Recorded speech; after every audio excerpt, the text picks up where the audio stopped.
नमस्कार. देशोन्नती संपादकीयमध्ये मी ऐश्वर्या शिंदे आपलं स्वागत करते.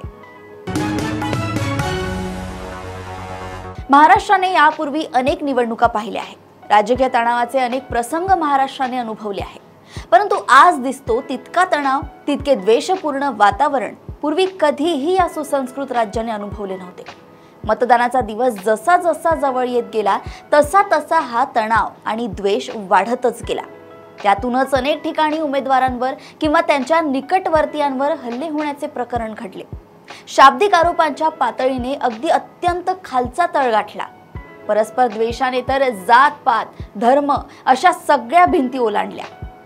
पैशांचा नाच यावेळी जसा पाहायला मिळाला तसा पूर्वी कधीही पाहायला मिळाला नव्हता. एखाद्या राष्ट्रीय पक्षाच्या राष्ट्रीय सचिवावर पैसे वाटल्याचा गुन्हा दाखल होणे हे किमान महाराष्ट्राला तरी नक्की शोभणारे नाही. राज्याच्या माजी गृहमंत्र्यांच्या वाहनावर दगडफेक झाली, त्यात ते जखमी देखील झाले.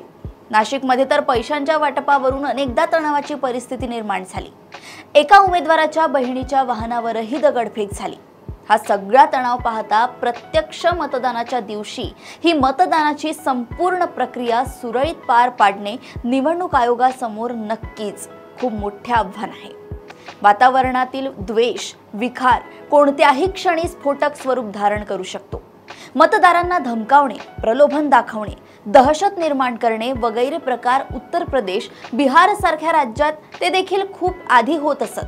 परंतु हे सगळे प्रकार आता देशाला दिशा देणाऱ्या महाराष्ट्रात आज घडू पाहत आहेत. हे नक्कीच काळजीची आणि शर्मेची बाब म्हणावी लागेल. सुदैवाने आतापर्यंत तरी कोणतीही मोठी दुर्घटना घडली नाही.